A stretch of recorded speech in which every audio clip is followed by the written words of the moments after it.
రేవంత్ రెడ్డి ఇప్పుడు మేకపిల్లని పట్టుకొని ఒక అమాయకుడు పోతున్నాడట ఓ అడవిలో. ఓ మేకపిల్ల పట్టుకొని అమాయకుడు పోతుంటే ఓ రేవంత్ రెడ్డి లాంటి తుంటరోళ్ళు ఇద్దరు జమయ్యారు.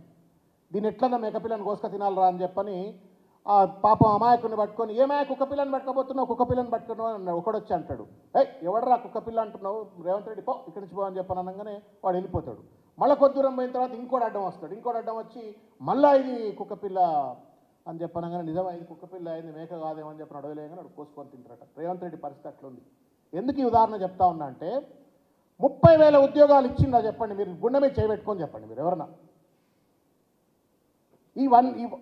రేవంత్ రెడ్డి అధికారంలోకి వచ్చిన తర్వాత నేను నిస్సిగ్గుగా చెప్తాను, నేను మహబూబ్నగర్లో 30,000 ఉద్యోగాలు ఇచ్చేసిన అంటా ఉన్నాడు.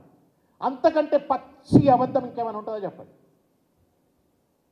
నువ్వు నోటిఫికేషన్ వేయాలా, రిక్రూట్మెంట్స్ కండక్ట్ చేయాలా, నువ్వు మొత్తం ప్రాసెస్ అంతా కంప్లీట్ అయిపోయిన తర్వాత అపాయింట్మెంట్ ఆర్డర్స్ ఇచ్చి అవి నా ఖాతాలా అని చెప్పని నువ్వు ఇస్తా అన్న 2 లక్షల ఉద్యోగాలలో ఘాటా పెడతా ఉన్నాడు. నిరుద్యోగుల నోట్లలో మన్ను కొట్టినట్టే ఒక విషయాన్ని దయచేసి నేను గుర్తు చేస్తా ఉన్నాను.